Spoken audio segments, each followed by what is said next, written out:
45. The Tavis Smiley Show has rapidly expanded its national syndication to now include nearly 50 radio stations across the country and counting. Congratulations, Tavis. Yay, yay!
Munroe on KBLA Talk 1580.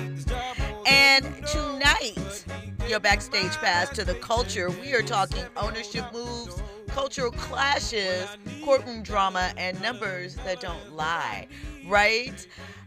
There's some comedians that are pushing back on Hollywood politics. We'll get into exactly what they said, but the quote involved not wanting their show to look like an Angelina Jolie Christmas card. Get into all of that. Kevin Hart cashing in on his name. The NFL reminding everybody who's still king.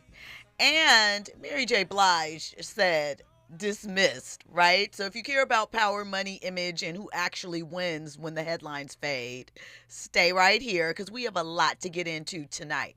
First up, shout out to Andy. That song was the opening song for Made It in America that used to be on HBO about 15 years ago. Kid Cudi was in it. It was like all about the new hustle and stuff like that. I know it relates to the all up in the business because it's Wednesday, but shout out to that. It's also his birthday, too. Shout out to Aloe Black. It is? Yes, okay, ma'am. see, listen, we missed a couple of Capricorn birthdays this week. John Singleton's birthday was yesterday. Big ups to John. Also, Gilbert Arenas' birthday was yesterday.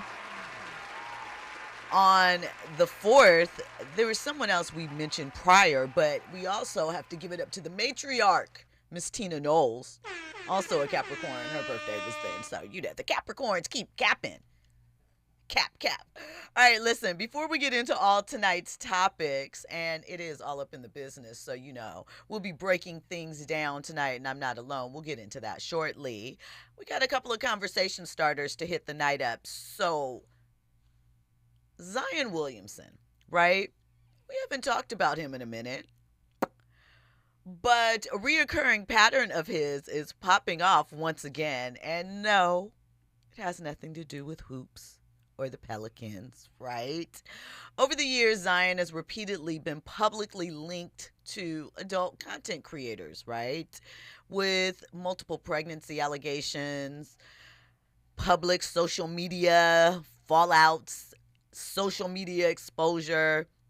You know, I don't know how many of the filings went legal, but all of that is happening, right?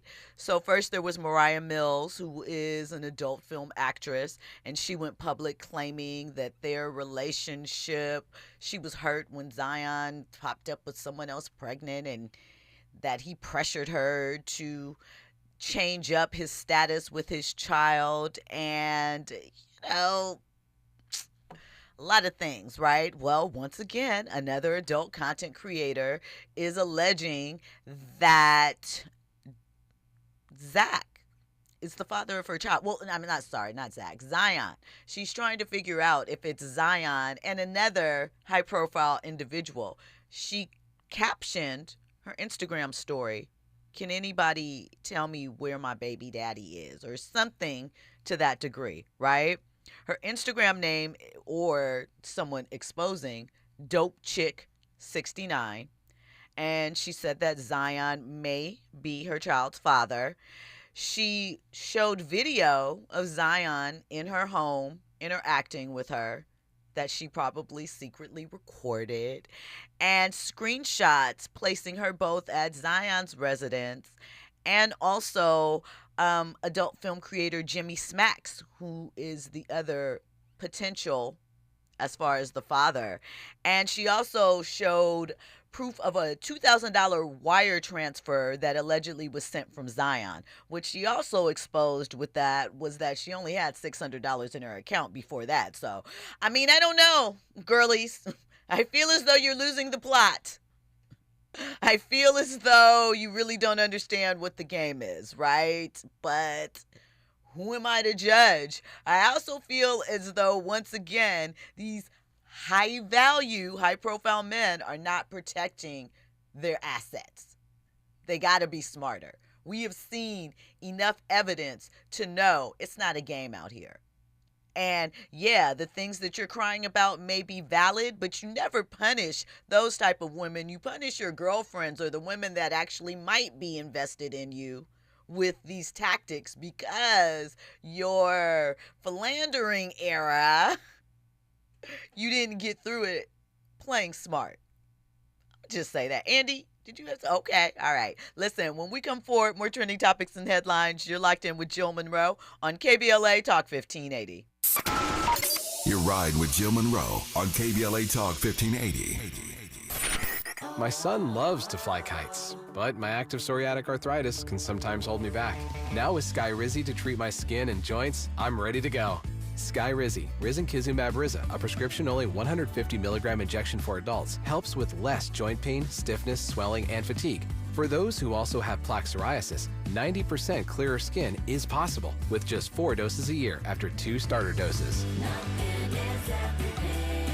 Don't use if allergic to Skyrizi. Serious allergic reactions and an increased risk of infections or a lower ability to fight them may occur. Before treatment, your doctor should check for infection and tuberculosis. Tell your doctor if you have an infection or symptoms such as fever, sweats, chills, muscle aches, or cough, or if you plan to or recently received a vaccine. With Skyrizi, there's nothing like clearer skin and better movement, and that means everything.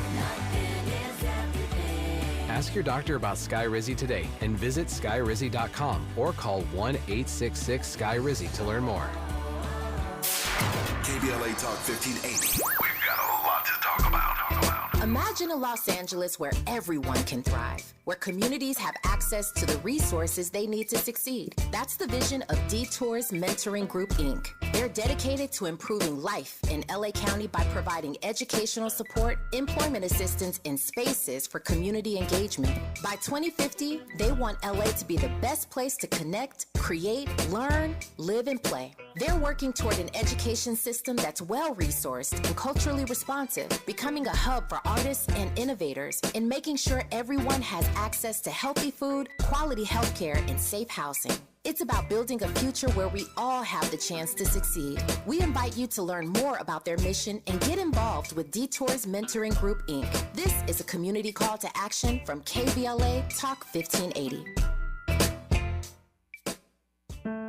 KBLA Talk 1580 is pleased to partner with the Empowerment Congress once again for their 34th annual summit. The summit's theme is From Vision to Action, a forum to unlock participatory democracy, and will feature a nonpartisan gubernatorial candidate forum focused on issues of importance to the African American community. The summit is the signature public policy-oriented observance of Dr. Martin Luther King Jr.'s legacy during the national 3-day holiday weekend that celebrates his life. This year's summit will be held on Saturday, January 17th, 2026 at the California Science Center in Exposition Park from 9 to 11 a.m. Admission is free, but registration is required at KBLA1580.com. All major announced candidates for California governor for the Democratic and Republican Party nominations have been invited to participate in the candidate forum, which will be moderated by Tavis Smiley. An all-star panel of journalists will pose questions to the candidates, and the forum will be broadcast live on KBLA Talk 1580. This is going to be a big year for local, state, and national politics. The political pulse of 2026 beats on KBLA Talk 1580. Now back to more entertainment news with Jill Munroe on KBLA Talk 1580. Welcome back in. You're locked in with Jill Munroe on KBLA Talk 1580. So, before we jump into this conversation, you know how this goes down. But if you're new here, 800-920-1580, that's the number to call if you want to get in on this conversation live. You can also hit us up on social media, KBLA 1580. I'm at Stiletto Jill everywhere. I let your girl say hi. You can download the app to catch up on past episodes or get into the visual to go along with this audio experience and hop in the YouTube chat. Shout out to the YouTube chat. That's our community, the VIPs. They keep it popping. There's a lot of conversation that goes down in there. Now, I told you we have a lot to discuss tonight, and it's Wednesday, so that means that we get all up in the business, breaking down the backstory, the structure, the strategy behind the deals across entertainment and sports. And I am not alone in this venture tonight. I am joined by author, entrepreneur, strategist, owner of Glow and Flow Beauty, as well as Slay Hair 3Y, Damon Haley. Welcome in. Hey, what's up? Happy New Year. We in it. Well, you take me back to when I used to party with that one. 89. Yeah. Teenage Pimp. You better have it. Shout out to AMG. Welcome back, DH. Happy New Year. How are you? I'm great. I'm fabulous. Feeling good. All right. Let's get into these topics. So, Kevin Hart, we know Kevin Hart has been in the forefront as far as changing the standards for a comedic film actor, how they wield their power, especially in a digital era, and how the heights that could be climbed and the areas that could be ventured off into, expansion, right? So this latest move for Kevin Hart is a pretty big one. It is something that we have seen from legends like, well, not while they were living, but Marilyn Monroe, Muhammad Ali, et cetera, right? Kevin Hart has sold the rights to his name and likeness, securing ownership on the back end with Authentic Brands Group. And the deal grants Authentic rights to Kevin Hart's name and IP. And he becomes a shareholder in Authentic. Reminder, Shaquille O'Neal is also a shareholder in this company, as well as someone who benefits from his name and likeness being utilized through them. David Beckham as well. And of course, they also own Reebok, Champion, and Sports Illustrated, right? The Authentic portfolio, and I believe they still own Marilyn Monroe, and I know at least for a time period they owned Forever 21, the brand. They might still own that, the name. As we know, it's stripped from retail. The Authentic portfolio generates $32 billion in annual global retail sales, right? Kevin said, I want the Hart name to live on for generations, something my grandkids and their grandkids can be proud of. So what are your thoughts behind a move like this? Is it selling out? Is it too soon for something like that with Kevin? And are you curious as to what are the limits to where his name can be spread as far as the structure of the deal? Like, what cheapens a brand at this point in time? One, I like it. If you think of mostly as sport, it's really the sports stuff that's been associated with this particular company.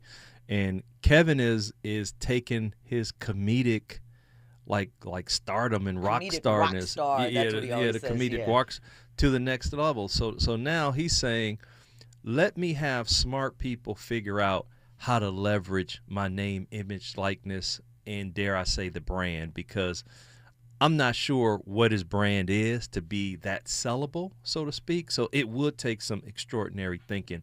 But I like that component of it. Did he sell out? Nope. He sold up because he's an equity partner in this company now. So that he makes money off of the entire ecosystem. Exactly. So the smart people who said, okay, $32 billion this year or last year in 2025, with Kevin potentially $50 billion. He gets us, because remember, his movies go global. Right. So now you talk about product placement in his movies with his own product, and I still think he should bring back the ventriloquist doll. That would be nuts that people would buy. So those types of things make it interesting that we've never seen before. Because to your point, Kevin is kind of flipping fame into infrastructure. It's not as if we haven't seen it before. We've seen the Kardashians monetize their, web, dare I say, almost an inspiration in some way, differently. But how Kevin utilized social media early on, if you recall those leaked Sony emails where they were talking about the fact that Kevin refused to promote on his social media without being paid. He was one of the first to institute that, and it was sort of a point of contention at the studio for a long period of time, and now it's something that they up front pre-negotiate so that you can't get that additional coin, because he was very valid and right, especially at that time, right? And it's interesting because I feel as though Black entertainers historically monetize their labor, not their legacy. And this is monetizing his legacy, really. Yeah, I think something ingenious has to happen for him to get to the legacy. You can't just think, because even with Beckham and Shaq, I don't know if this brand secures their legacy, because they did some other stuff. Right. Like his legacy might be our grandkids watching Soul Plane.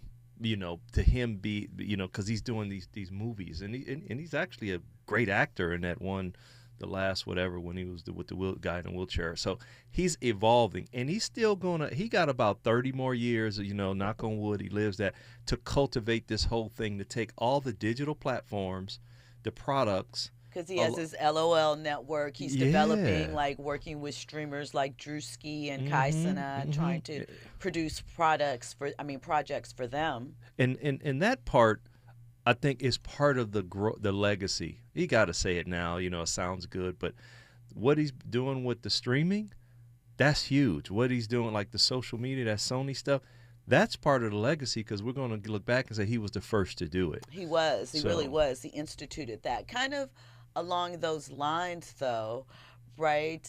When you think about the fact that just maybe a year or so ago, he contracted some portions of his company, like he had the vegan fast food places. I think there were maybe 4 in this area and stuff. Do you think that those moves reflected kind of a plan and a more targeted direction where they were shaping up his brand for the future? Because remember, just over the summer, wasn't he the first ambassador for an all-star game? Yep. And so he's doing some unique things still inside of his career, expanding what is possible. Yeah, unlike an athlete, he controls his schedule. So if he's not doing a movie, he can really talk to his crew, talk to his staff, fly around the world, fly around the country, and get down with people. Like, he thanked a lot of people, like the Mike Rubin and the CEO of the Authentic Brands. He's interacting, saying, well, how can we make money together? And so I think that's the smart part. Like I said, I heard some chirping on some sellout. Nah, he's just going to the people that can help him and advance him. And he does it. Let's give a shout out. He got some smart people. Love Jeff Flanagan.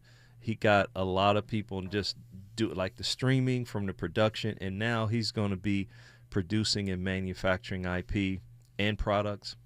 Can't lose. Selling out or selling smart? I mean, what is selling out in 2026? outside of the political arena. Yeah. Don't really know. And let's face it, he's one of one right now. Yeah. So he got to do stuff that one of one is doing. And it also insulates his brand from the volatility of the box office in Hollywood, right? I mean, we know he has a relationship with streamers, and we know what he can do there. We know he has his own digital network, but we know that aspect of his films being like, well, Eddie Murphy said that he still holds the title, but you know, as far as releasing specials as films in theaters, he kind of reinvigorated that whole model when he started doing his specials. So it'll just be interesting to see. I think he's also making moves to insulate himself from the changes that are happening in Hollywood. Yeah, he's diversifying. He making money 9, 12 different ways, every way there is to be made. So and he's young too. You know, we gonna be working with him for the next 30 years. Or so.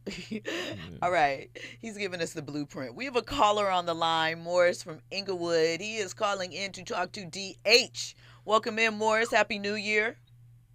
Love everybody. Happy New Year to everyone within the sound of my voice. Brother DH, is anybody in Hollywood, Kevin Hart, Oprah, whatever, are they making enough money where they can collectively get together and buy 51% of a professional team here in America? I'll take your comments off of here. Talk to you later. Yeah, people can mobilize that money. And when you say, are they making enough money?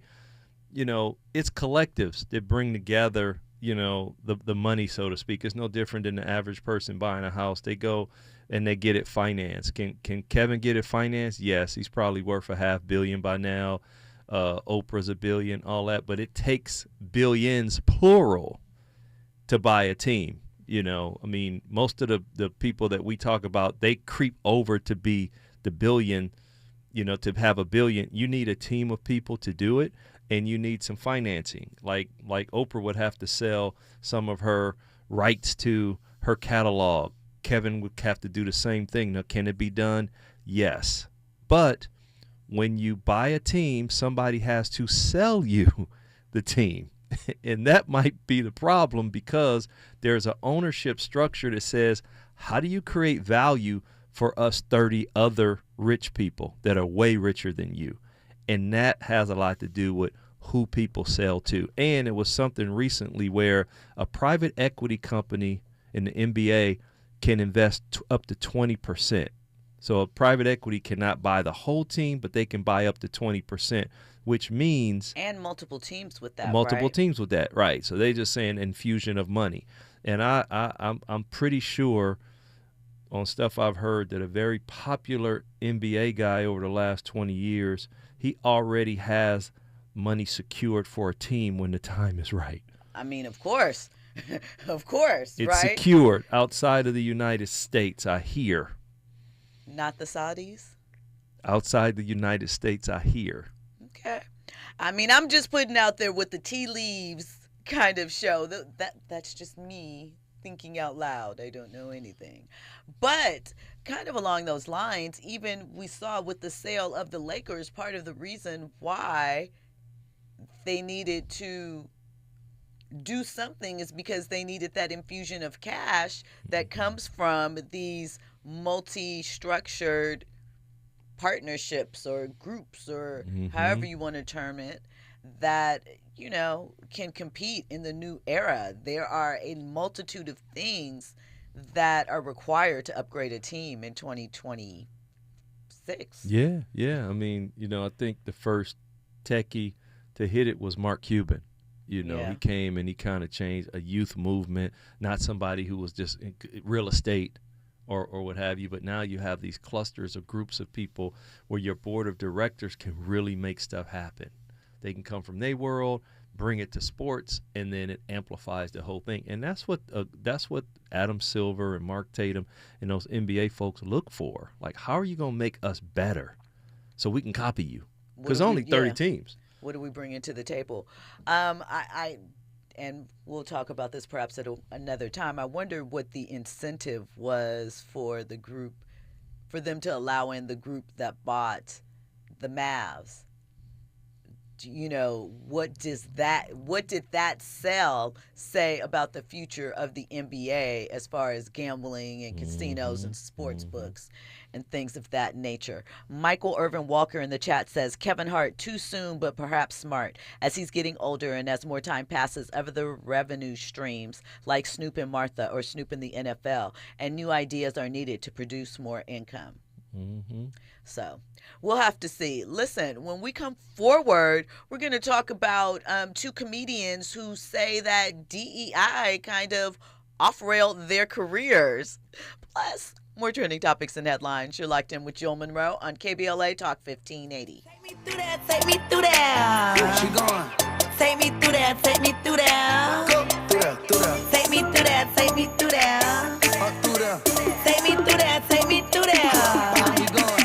Take me through that, take me through that. Where we going, twin? Take me through that, take me through that. Where we going then? Take me through that, take me through that. Go, we going. Take me through that, take me through that. She going, out of that, ooh, she gone. Out of that, overly, yeah, she gone. I'm taking her up through there. Two, I'ma go to Are you ready for the hottest entertainment scoop in Los Angeles? She's bringing you exclusive interviews with today's biggest stars, behind-the-scenes Hollywood insights, and all the entertainment news you need to know. She's breaking down what's trending, what's ending, and what's just beginning in the world of entertainment. You're riding with Jill Munroe on KBLA Talk 1580.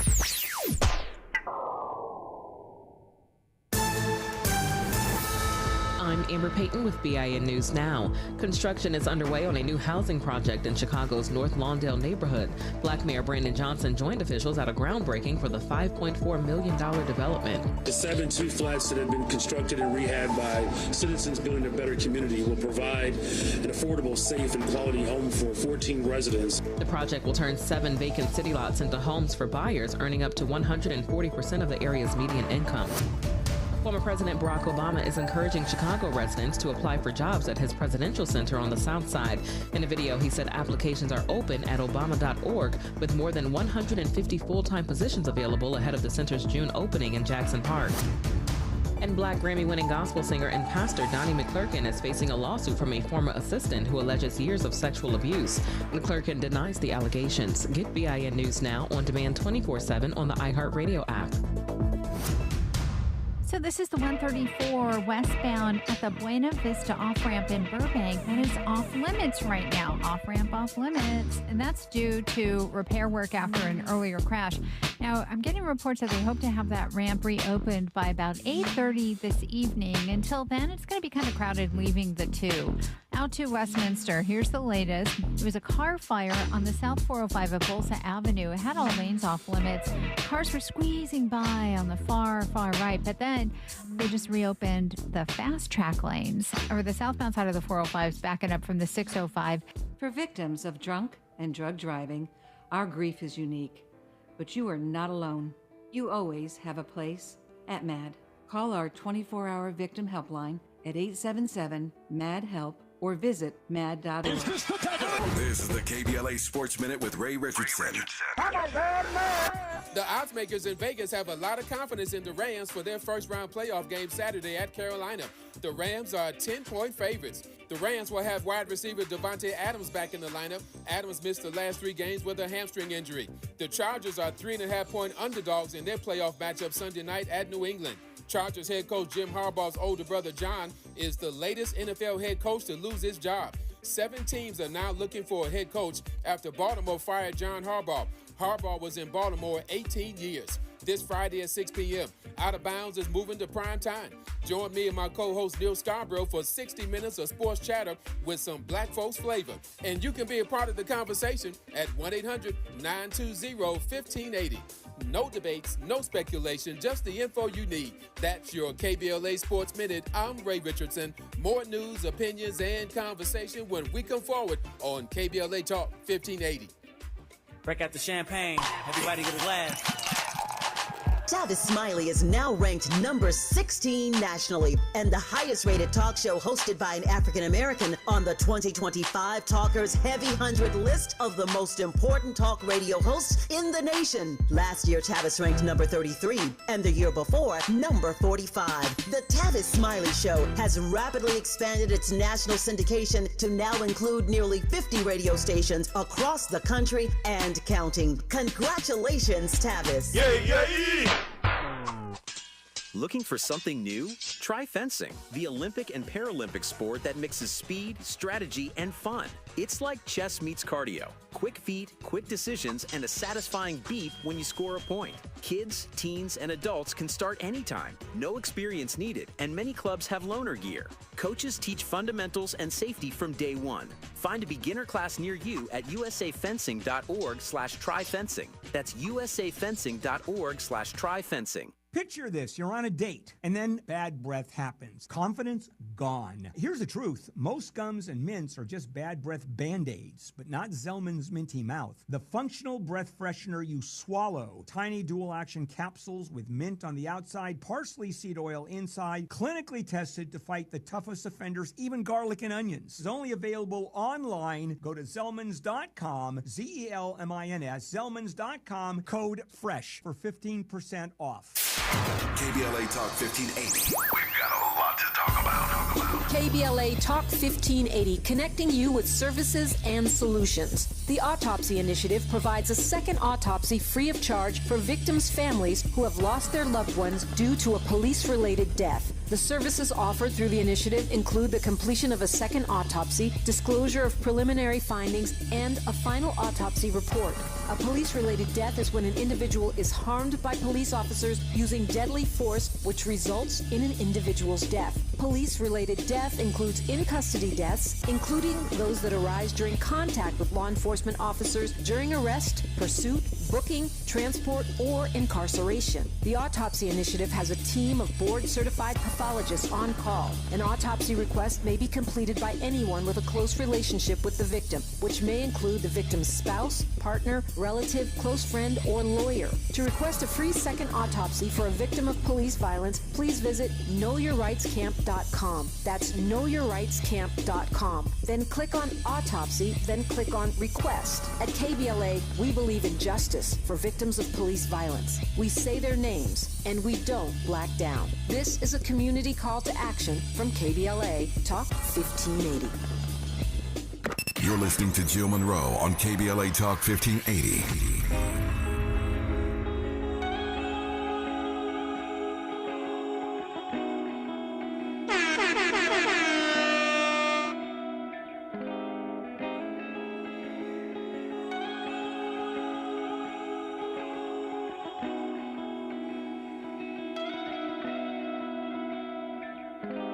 Don't know what we're made of. The same thing we're afraid of might improve us.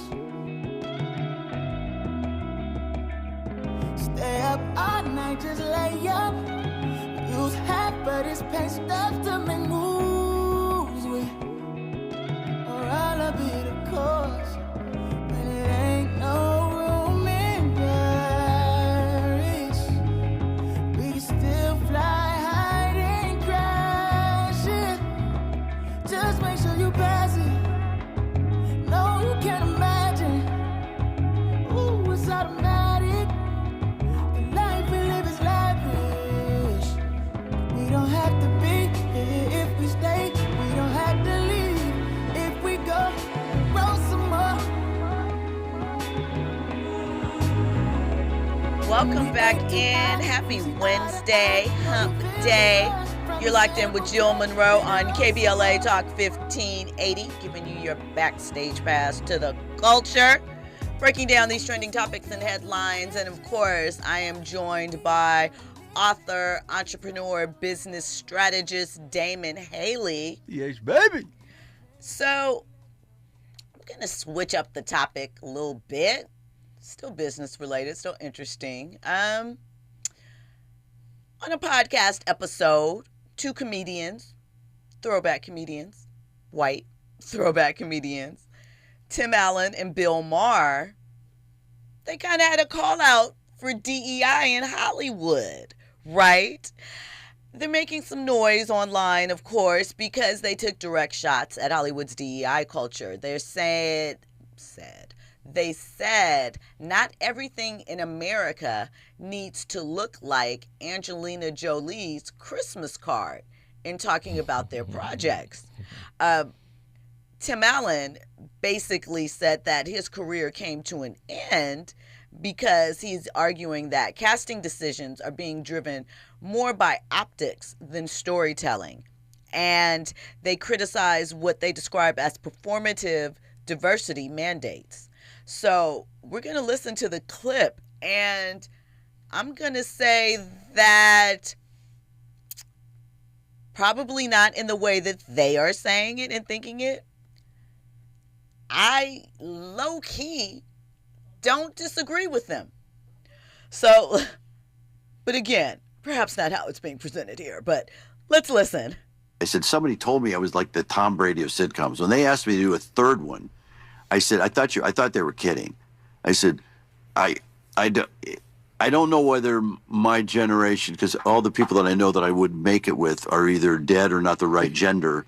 They're all, light-skinned European older men, and that doesn't fit the DEI thing that everybody wanted. They wanted, a potpourri of... Well, you can have DEI in the cast. Well, yeah, but then they said, I didn't want to get into that. I didn't want to patronize people. Right. If you're going to do a sitcom, it's just got to be funny. You got to have some drama. I couldn't agree more. Not everything. Diversity is a great virtue. It's not the only virtue, and not everything in America has to look like Angelina Jolie's Christmas card. So here's the thing. Again, it may be some of the words and framing, like Tim Allen, I don't think that your career went away because of diversity. I think it's because Home Improvement Part 397 stops working after a period of time, right? But having said that, I do think that there are some stories that don't benefit for them just trying to push us in there just for the sake of having us in there. A face. I feel as though we are beyond that time. We have shown that our stories not only are marketable, box office draws, can sell. We know the diverse cast add to the bottom line, but I don't mind watching something that has an all-white cast. I just don't want it to be the only thing there for me to watch. Some stories don't necessarily require or even feel authentic with the way that it's just like, oh, we're gonna shove this person in there. Again, you wouldn't have that issue, Hollywood, if you were just playing fair to begin with.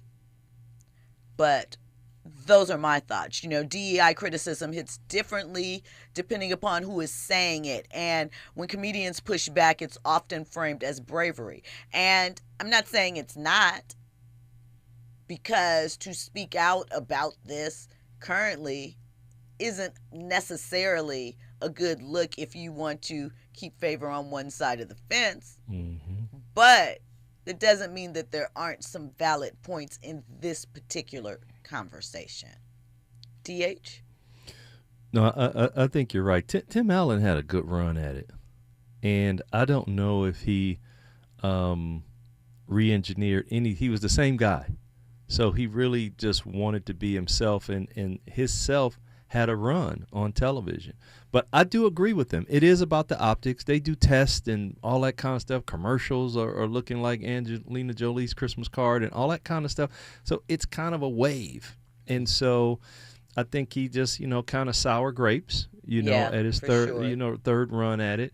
And, Bill Maher, we know he likes his diversity, Sure does. Sure does. He likes his diversity. Shout out to Corinne Steffens. Yeah. Shout out to the clubs and haunts in Hollywood where I used to see Bill Maher stepping into.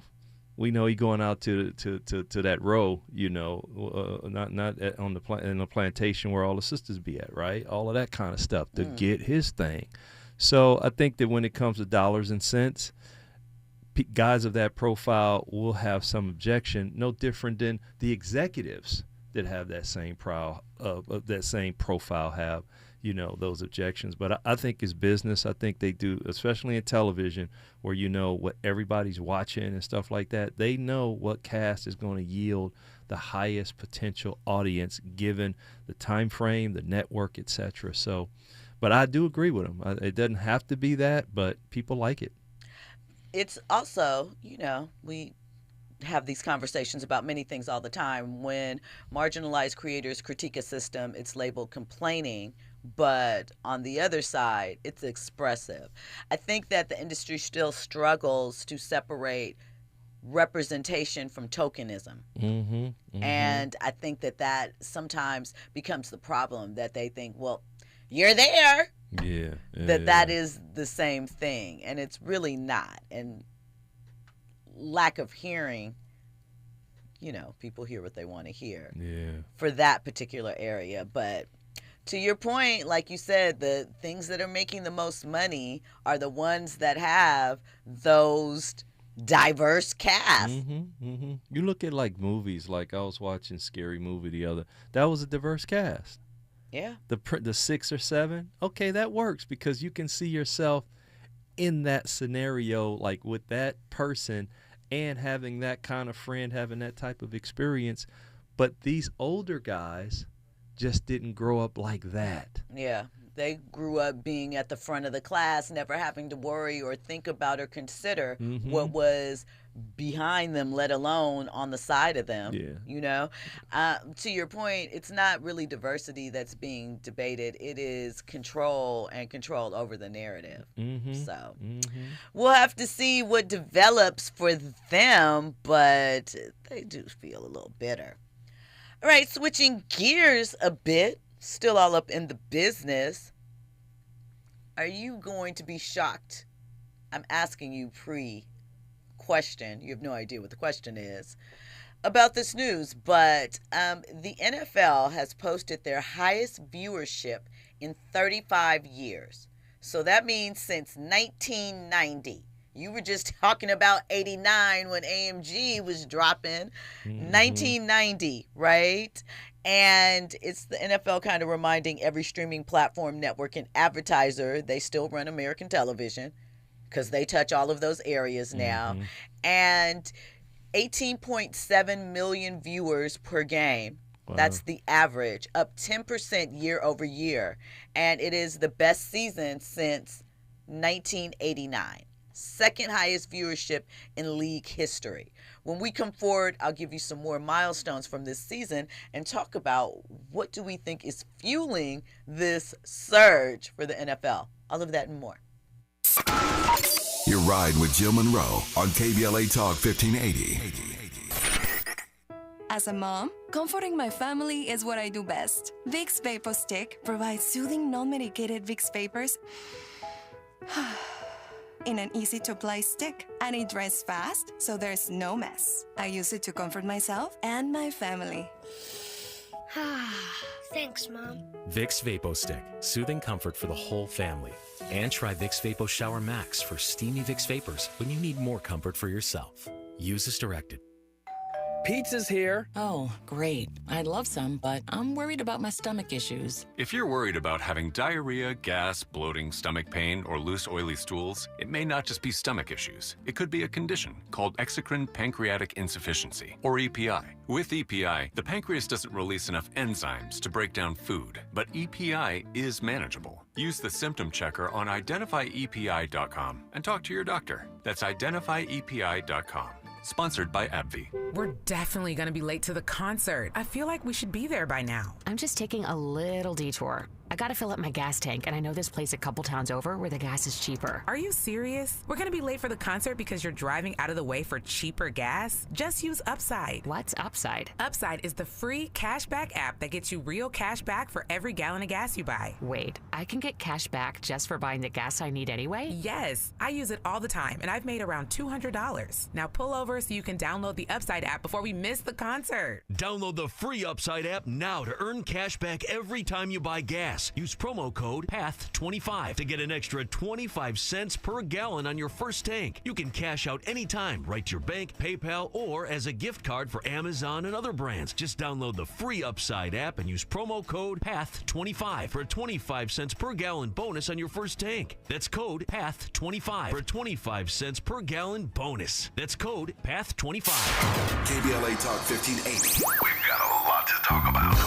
KBLA Talk 1580 is committed to self-care and community well-being. Walk Good LA was formed in June 2020, inspired by the Black Lives Matter movement and the beginning stages of the COVID-19 pandemic. What began as a few minutes of breath work and yoga meditation before protests against police brutality turned into a safe space for the community to heal in hard times. The immensely positive response from the community transformed the momentum into a movement. Today, Walk Good LA is a black and brown-led community wellness organization based in Los Angeles. They provide spaces for healing through community yoga classes, guided meditations, hikes, run clubs, and other activations throughout Los Angeles that attract hundreds of members weekly. With the help of Propel and Michael B. Jordan, they now have a yoga and wellness studio in Los Angeles called the Walk Good Yard. To join their mailing list and connect with healing spaces, please visit walkgoodla.org. That's walkgoodla.org.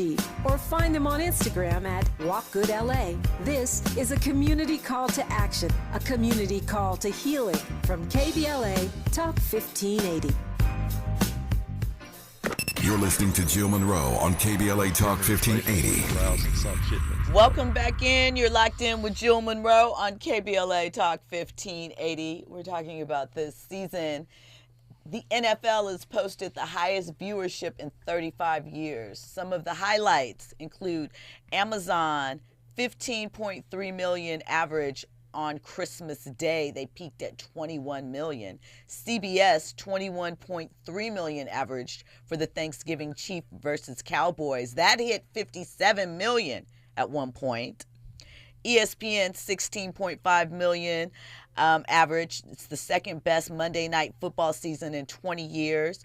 Fox averaged 19 million views it's the best since 2015. NBC Sunday Night Football averaged 23.5 million, 8 games over 25 million. Netflix's Christmas Day game, 27.5 million. And the NFL Network International games up 32% for an average of 6.2 million. So be clear, cord cutting doesn't apply to sports. Live events still dominate the culture. And the NFL seems to be recession-proof entertainment. Andy?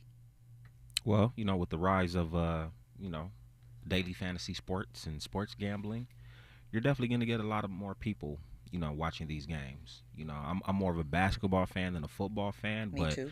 I know about the New York Jets roster from, top to bottom just because of this whole, DraftKings, FanDuel, that type of stuff. So you're going to get a lot more viewers because of the gambling aspect. That's a good point. Yeah. Damon? Multiple platforms, but But is that working? Because just juxtapose that with the NBA, and I don't know where to find the game. I know the games are on almost every day now, but I don't know where to find the games. And I wonder if the NBA's ratings are having this type of robust feeling for being now involved in the same streaming, broadcast, cable environment. No, I think the basketball with load management and so many games, it's just different than football. Football brings about so much energy. They add a game to the season, but every game is special. You have different forms of entertainment, like I said, across different platforms, getting more access.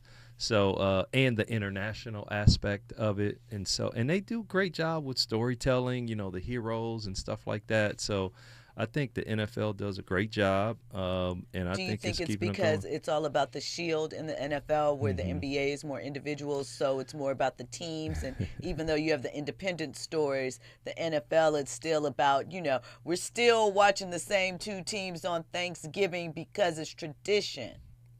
Yeah, the NFL plays the business versus the individual a lot. If you get the quarterbacks, you get a cluster of them. They're going against each other.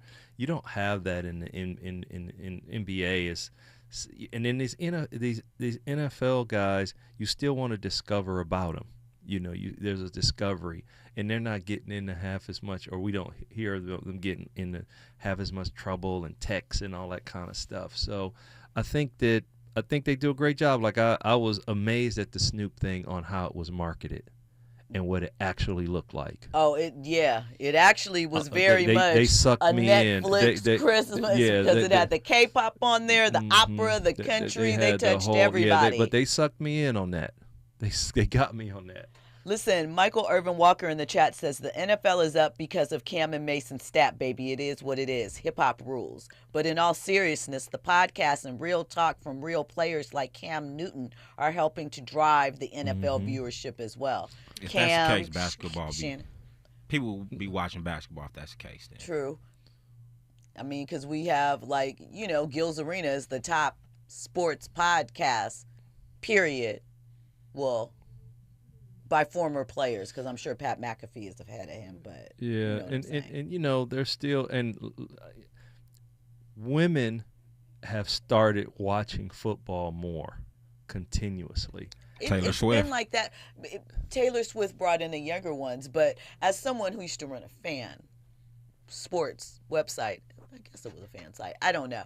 Women have continued to be, for both the NBA and the NFL, the expansive side of their fandom where they feel like they could grow the game. Hence, the generic when they started the breast cancer awareness and stuff. And first it was just pink, but then they were like, oh no, if we get into fashion a little bit with them, there's more money to be made there. Yeah. And I think the NFL did a good job of copying some of the stuff the NBA does and doing it against their brand or in alignment with their brand. So they're doing a good job. And shout out to the CMO. I mean, he's a sharp dude. He's sharp. Met him, shook his hand a couple times. He's a sharp dude. So he know what he got going. All right. Well, one more story before we get out of here. It's brief. It's quick. Mary J. Blige has won in the lawsuit against her former bestie, Misa Hilton, i.e. also Puff Daddy's first oldest child's baby mama, right? So basically what happens is that a judge has dismissed the lawsuit filed against Mary by her former longtime bestie, Misa, where Misa basically was saying that Mary did bad business behind a rapper named Vado that Misa was trying to represent. She said that Mary was signing him outside of her and trying to woo him away. Sounds like there was a little bit of, tiffs over the man maybe happening. Seems like a little bit of that was going on. But a judge said the lawsuit was filed last summer, July 2025. It was dismissed without prejudice. He warned Hilton's attorneys about making inflammatory claims but not following up with the receipts. Mary called the suit frivolous through her representatives when it was first filed. And, like I said, it's all surrounding a rapper, Vado, and how those things were moved with, and Misa felt like Mary was trying to cut her out of the mix, right? Misa put out a very emotional statement about wanting to move forward with her friendship, but it's like, you didn't withdraw your claims. The judge told you, if you're gonna do this, bring the proof, not just allegations. So not sure where the two ladies stand as far as their current friendship. You hate to see that, but listen, courts don't care about history, just facts. That's right. So there that is. Anything else, DH? No, just like I said, this is my first time being here in a minute with New Year's, Christmas Eve and New Year's Eve. I missed you. I missed everybody.